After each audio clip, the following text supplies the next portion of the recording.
شپاړسم منزل د خیر و شر ترمنځ همدا څلور بریدونه. نن لاروی خوشحاله و. په برسر یې لارښود ژمنه کړې وه چې دی به د حکمت داسې یو ښوونځي ته ورولي چې هلته د خیر و شر ترمنځ څلور بریدونه وپېژني. لارښود ورته ویلي و له ځنګله څخه د راوتلو په ورځ مې در سره ژمنه کړې وه چې د خیر و شر ترمنځ څلور بریدونه در وپېژنم. موږ هر څه په ښه او بد، رڼا او تیاره، خیر و شر، ګټه یا تاوان پیژنو. له زړې زمانې داسې فکر کیږي چې په انسان کې دا د عقل جوهر دی چې د دې متضادو څیزونو ترمنځ توپیر کوي، مګر داسې نه ده.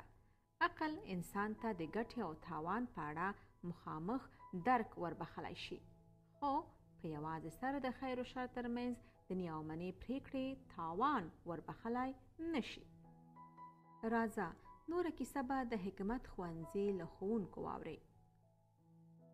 لاروی په ډیره تلوسه په خپل لارښود پسې روان شو. له یوې شنې او سمسورې ورشو څخه واوښتل چې په یو ښکلي بڼ یې سترګې ولګېدې. په باغ کې ګلونه غوړېدلي وو او د سروې شنو ونو سیوري خواره کړي وو. مرغیو سندرې ویلې. ډله ډله پیغلې او زلمیان له خپلو ښوونکیو راتاو او د خیر و شر، عقل و ګټورتیاو، فزیک و میتافیزیک په اړه یې نوي څه زده کول. د حکمت د ښوونځي مشر حکیم د ببرسري لارښود له ورتللو خبر شوی و. په خوښۍ یې د خپل پخواني ملګري هرکلي ته ځان ورساوه او د حکمت د باغ په دروازه کې لارښود او لاروی په غېږ کې ونیول. درې واړو په باغ کې قدم وهل پیل کړل. لارښود خپل حکیم ملګري ته وویل لاروی غواړي پوه شي چې د خیر و شر، ښکلا او بدرنګۍ، ښه او بد ترمنځ څلورګوني بریدونه کوم دي؟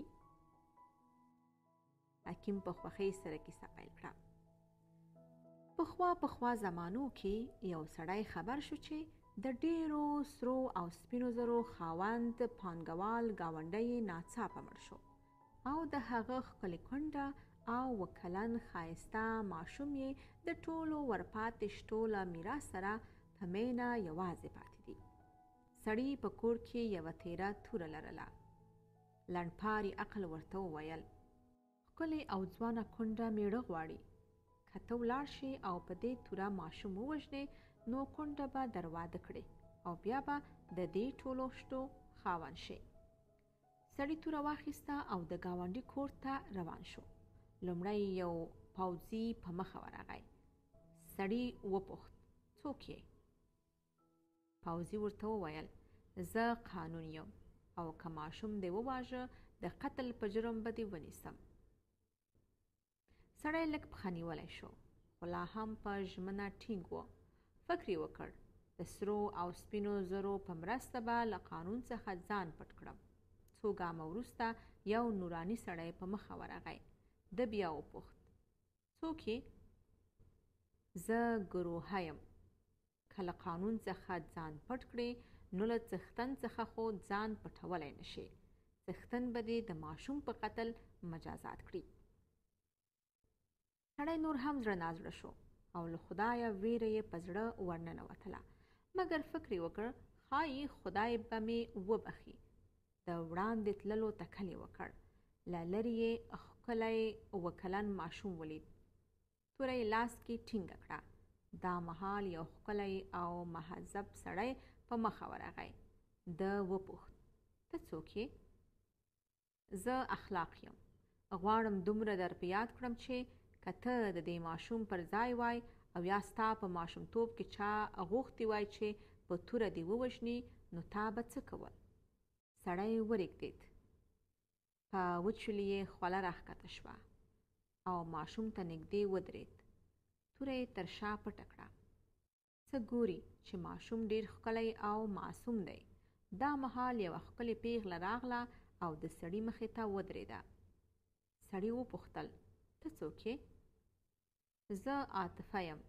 ته باید انسان نه آن تر یو ځناور هم بدتره موجود اوسې چې د څه ګټې وټې لپاره دا ښکلی او معصوم ماشوم قتل کړې. د هغه سترګو ته ښه وګوره. هغه مهال چې وغواړې ویې وژنې د هغه سترګې به څومره خبرې درته وکړي. ښایي ودې پوښتي چې ولې مې وژنې؟ ما څه ګناه کړې ده؟ تا ته مې څه بد رد رسولی دي؟ د سړي له لاس څخه توره ولوېدله. په ژړا شو او ماشوم یې په سر ښکل کړ. بیرته را وخوځېد او تر دې وروسته یې بدن په 2 برخو وویشل شو. نیم تیاره و او نیم رڼا.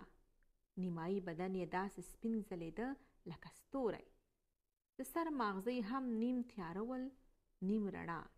نیمه تیاره د ده د هستي هغه برخه وه چې غوښتل یې د شتمنۍ لپاره قتل وکړي.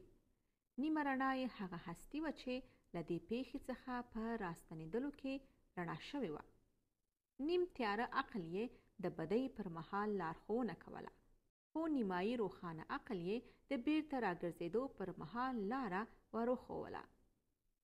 ښایي حکیم به لا نور هم څه ویل، خو لاروی اوس پوهېدلی و چې د خیر و شر ترمنځ بریدونه همدا 4 دي: قانون، اخلاق، ګروهه او عاطفه.